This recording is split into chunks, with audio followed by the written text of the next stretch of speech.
अगर बेलपत्र खाओगे शंकर जी के मंदिर की तो मुख में जीवान छार छार हो जाती है। बोलो सही है कि गलत? प्रतिदिन बेलपत्र खाओगे शंकर मंदिर की तो मुख में कई बार छाले भी पड़ जाते हैं। सत्य है कि गलत है? शिव महापुराण की कथा कहती है अति सर्वस्व वर्जते। आपको अगर बेलपत्र खाना है हफ्ते में 2 खाओ, हफ्ते में 3 खाओ। मुंह में अगर छार छार हो रहा है, छाले पड़ रहे हैं, तो बेलपत्र को, शिवजी की चढ़ी हुई बेलपत्र को सुखाकर चूरा बनाकर इतनी सी चुटकी भर खा लिए, पानी पी लिया। लीवर गड़बड़ हो गया है, डायलिसिस चल रहा है, किडनी गड़बड़ हो गई है, डॉक्टर बोल रहा है कि डायलिसिस करवाना पड़ेगा, तो बेलपत्री के पीछे की जो डांट होती है जिसको आप लोग तोड़ के फेंक देते, वो बेलपत्री के पीछे की जो डांट है ये ब्रह्मा विष्णु महेश। समझ में आ रहा है आप लोगों को? बीच में जो डंडी दिख रही है आपको, इसके बीच में बड़ी पत्ती और 2 पत्ती के बीच में जो खाली जगह है, ये खाली जो डंडी है, इसमें 33 कोटि देवी देवताओं का स्थान होता है। किसका स्थान है? 33 कोटि देवी देवताओं।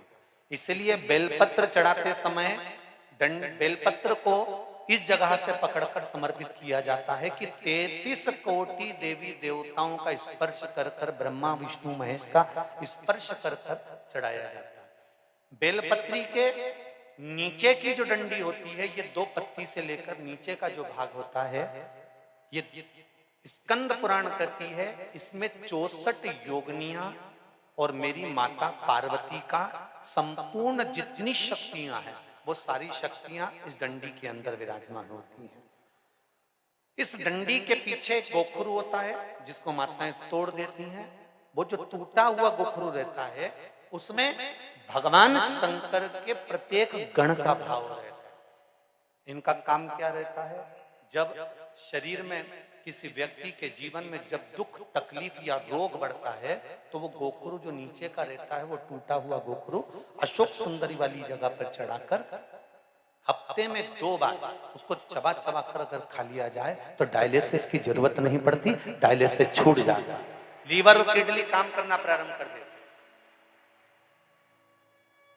और अच्छे से सुन लेना, अभी की अभी घर जाकर शुगर की जांच करना। शुगर कितनी भी हाई जा रही होगी, बेलपत्री के नीचे का गोखरू टूटा हुआ अशोक सुंदरी पर चढ़ाकर खाकर 5 से 7 मिनट मुंह में रख लीजिए और उसके बाद शुगर की जांच कर लीजिए, शुगर लेवल में मिलना प्रारंभ हो जाए। बेलपत्री का जो सुख है वो जीवन का आनंद देता है।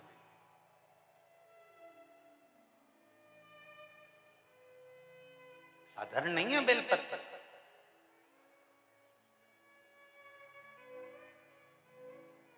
देवराज ब्राह्मण की माता के पुण्य, देवराज नाम के ब्राह्मण, प्रदोष काल के समय पर वट वृक्ष के नीचे दिया लगाया जाता है। वट वृक्ष के नीचे लौंग का मात्र भोग रख दिया जाता है। लौंग मात्र, अगर वट वृक्ष के नीचे दिया लगाकर एक लौंग का जल या लौंग भगवान वटकेश्वर महादेव के नाम से भी अगर शिव को समर्पित करी है तो ये निश्चित है कि कर्जा कितना भी भारी होगा वो कर्जा चूकेगा जरूर, और कहीं ना कहीं से लक्ष्मी की व्यवस्था देवाधिदेव महादेव करेंगे। एक पत्र आया है, इसी कर्जे को चूकने वाला एक पत्र, किसी ने अपना फोटो भी भेजा। देखिए, काशी में जो शिव जी की स्थापना कौन ने करी? काशी में जो शंकर भगवान बैठे उनकी स्थापना करी थी शनि महाराज। किसने करी थी? शनि महाराज ने, क्योंकि भगवान शनि महाराज को उनकी माता के द्वारा श्रापित हो गए और शनि महाराज कांपने लगे। शनि महाराज कांपते कांपते, मैं जाऊं तो जाऊं कहां, करूं तो करूं क्या? महाराज शनि महाराज दौड़े और दौड़कर भगवान भोलेनाथ के पास पहुंचे। हे शंकर, त्रिकालदर्शी, कैलाशी, अविनाशी, कृपा करिए बाबा भोलेनाथ, कृपा करो, क्योंकि दुनिया में 33 करोड़ देवी देवता हैं जिनको शनि लग सकता है, केवल एक, किसको छोड़कर? शिव को छोड़कर। राम जी को शनि लगा तो 14 वर्ष वनवास चले गए, कृष्ण को शनि लगा तो मथुरा छोड़कर द्वारका चले गए। शनि लगा, हनुमान जी को शनि लगा तो गुफा में बैठकर राम राम जपना पड़ा। शनि सबको लगता है, केवल शनि नहीं लगता तो एक मेरे महादेव को, मेरे भोले बाबा को नहीं लगता। शंकर के पास में शनि आ गए, शनि ने आकर कहा भोलेनाथ कृपा करिए बाबा, मैं बड़ा कष्ट में हूं, मैं करूं क्या? बाबा भोलेनाथ ने कहा जा गंगा जी के तट पर काशी में जाकर एक शिवलिंग की स्थापना कर, उसकी आराधना कर और तेरा शरीर ठीक हो जाएगा, कष्ट नहीं भोगेगा। शनि महाराज ने काशी में जाकर शिव जी की स्थापना करी। आज भी नियम है, जिसको शनि लग जाता है एक काजल की डिब्बी ले लो और काजल की डिब्बी को 21 बार उतार कर उसको एकांत में जाकर, जंगल आदि में एकांत में किसी पेड़ के नीचे इतना सा खड्डा खोद कर उसमें काजल की डिब्बी को डाल दो और मिट्टी से पूर दो, उस व्यक्ति का शनि समाप्त हो जाता है। काशी विश्वनाथ का नाम लेकर काजल की डिब्बी को 21 बार उतार कर अगर काशी विश्वनाथ का नाम लेकर शनि वाले व्यक्ति को अगर पेड़ के नीचे दबा दे, शनि समाप्त, शनि उसको परेशान नहीं कर सकता। काशी कितनी मूलता, शिव साधारण नहीं है। जी हो, कभी कभी जब आपको ऐसा लगने लगे कि बहुत अकेली हूं, सबने साथ छोड़ दिया, कोई मेरा साथ नहीं देता, परिवार नाते रिश्ते कुटुंब कबीले सब मुझे छोड़ दिए, तब शंकर के मंदिर में जब आप बैठे हो या जल चढ़ा रहे हो तो वहां की जो रज है, वहां की जो मिट्टी है, वहां का जो कण है, वहां की जो रज है, मिट्टी है, उसको भी अगर अपने मस्तक पर चढ़ाओगे तो निश्चित है उस रज में ना जाने कौन सा शिव भक्त अपने मस्तक पर त्रिपुंड लगाकर आया होगा, शरीर पर भस्म लगाकर आया होगा, वो भस्म की कण जमीन पर गिरी होगी, वो कण जब हमारे शरीर पर लगेगी तो निश्चित है कि तुम्हारा दुख कटेगा जरूर, वो दुख समाप्त जरूर, दुख समाप्त।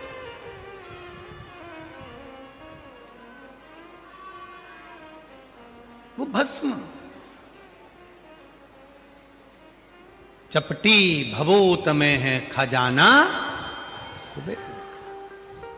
जो तन पर भस्म चढ़ रही है। भगवान हुआ क्या, शिव महापुराण में महत्तम में वर्णन आता है, एक देवराज नामक का ब्राह्मण जो कभी ब्राह्मण कुल में रहने के बाद भी ब्राह्मण कर्म नहीं कर पाया, जिसने कभी ना वेद पढ़ा, ना शास्त्र पढ़ा, ना कोई क्रम करा, ना कोई पाठ पूजन करी, ना कभी शंकर के मंदिर में गया, फिर भी वो देवराज मरा तो उसको लेने के लिए देवाधिदेव महादेव आ गए और नंदी पर बिठाकर लेकर गए।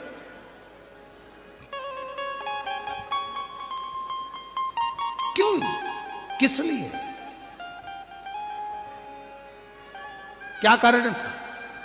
केवल एक कारण, देवराज नाम के ब्राह्मण की माता शिव के मंदिर में जाती थी, शंकर के मंदिर में झाड़ू लगाती थी, शंकर के मंदिर में पोछा लगाती थी, शंकर के मंदिर में जल चढ़ाती थी, शंकर के मंदिर में जाकर आराधना करती थी। और वो देवराज नाम का ब्राह्मण जो ब्राह्मण कुल में जन्मा था, ब्राह्मण के घर में जन्म लेने के बाद भी ब्राह्मण कर्म नहीं कर पाया, ब्राह्मण कर्म से वंचित रह गया, चोरी करता, घर में अच्छी पत्नी थी, बच्चे थे, कुटुंब था, इसके बाद भी पर स्त्री का गमन करने गया और एक दूसरी स्त्री के कहने पर रानी के गले का हार चुरा कर लेकर आ गया।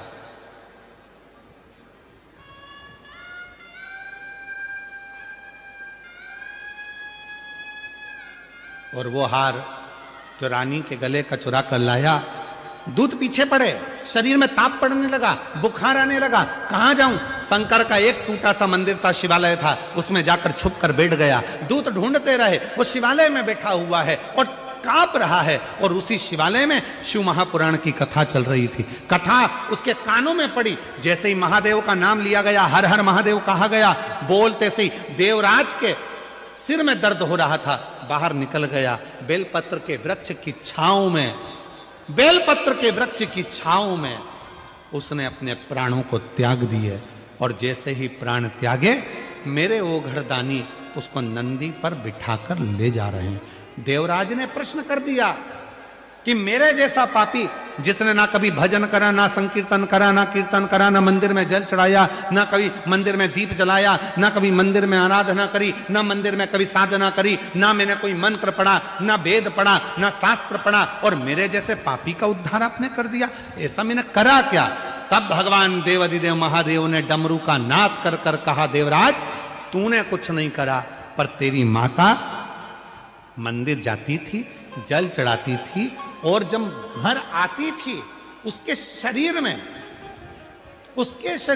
उसके कपड़ों में, उसके शरीर में मंदिर की मिट्टी, मंदिर की रज, मंदिर का जल उसके शरीर में लग जाता था, और वो जब घर आती थी वो रज उसके घर में चारों तरफ फैल जाती थी। उस रज के छूने से तेरी बुद्धि सही हो गई और तू चोरी का धन लेकर भी शंकर के मंदिर में चले गया और वहां तेरा उद्धार हो गया।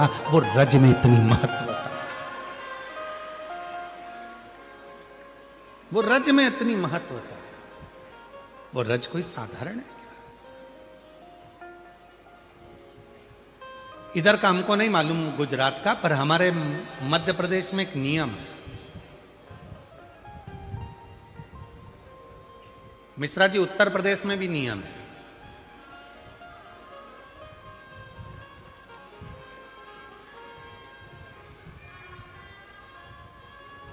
इधर गुजरात का छोटू भाई हमको नहीं मालूम है, परंतु हमारे उधर मध्य प्रदेश में, उत्तर प्रदेश में, सेंगर जी तुम कहाँ के हो हमें नहीं मालूम, तुम भी उत्तर प्रदेश के हो गए, हाँ तो तुम्हारे कोई मालूम होगा। उधर साइड में एक नियम है, जब कोई बड़ा तीर्थ कर कर घर आता है ना कोई व्यक्ति, तो उसके कपड़े की रज शरीर पर दूसरे लोग मलते हैं। जैसे उसका शरीर, जो उसने कपड़ा वहां पहना था, तीर्थ में गया था, जो कपड़े पहनकर आता है उस कपड़े को धोते नहीं है, घर में झड़ाते हैं, उसके कपड़े की रज को शरीर से लगाते हैं। क्यों? हम तो बद्रीनाथ नहीं गए, हम केदारनाथ नहीं गए, हम अमरनाथ नहीं गए, हम सोमनाथ नहीं गए, हम द्वारका नहीं गए, हम रामेश्वरम नहीं गए, हम जगन्नाथ नहीं गए, पर जो होकर आया है उसके कपड़े में जो रज लगी होगी वो मंदिर की ही तो रज होगी। जब हमारे शरीर से लगेगी तो हम जैसे जीवों का भी कल्याण कर देगी, इसलिए उस रज को लगा, रज को लगा।